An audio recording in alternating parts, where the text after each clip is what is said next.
Road பயங்கரமாக இருக்குது bro. போக போக பார்த்தீங்கன்னா வேறு லெவலில் இருக்குது. இங்கே பாருங்கள், ரோடு வந்து பார்த்தீங்கன்னா ஃபுல் டேமேஜ். மழை பெஞ்சு ஒரு பக்கம், ஏன்னா நேற்று நைட்டு மழை பெஞ்சிருக்கு இந்த ஏரியாலாம். வந்து இந்த பக்கம் பாருங்கள், ஆல்ரெடி ரோடே வந்து பயங்கரமாக இருக்கும். பட் ஆனால் வந்து மழை பெஞ்சதுனால இன்னும் பயங்கரமாக இருக்குது. என் பக்கத்தில் அந்த லெஃப்ட் ஹேண்ட் சைடில் பாருங்கள் எவ்வளோ தண்ணி போயிட்டுருக்கு ஆற்றுல.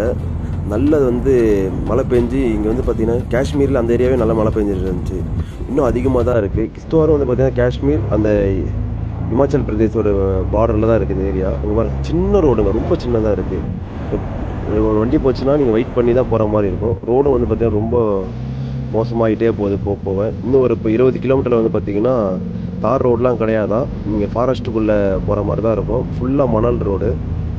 அது இப்போ தான் ஒருத்தர்கிட்ட நான் பேசினேன். பார்த்தீங்கன்னா இருக்குது, போக பயங்கரமாக போயிட்டுருக்கு ரைடு. வந்து இன்னும் ஒரு 20 கிலோமீட்டர் வந்து பார்த்தீங்கன்னா நீங்கள் டிஃப்ரெண்ட் கைண்ட் ஆஃப் ஒரு வைப்பை பார்ப்பீங்க எனக்கு தெரிஞ்சு. ஏன்னா ரோடே இல்லாத இடத்துல ரைட் பண்ணும்போது ஒரு மாதிரி தானே இருக்கும். டைம் பார்த்தீங்கன்னா ஒரு 10 ஆகுது.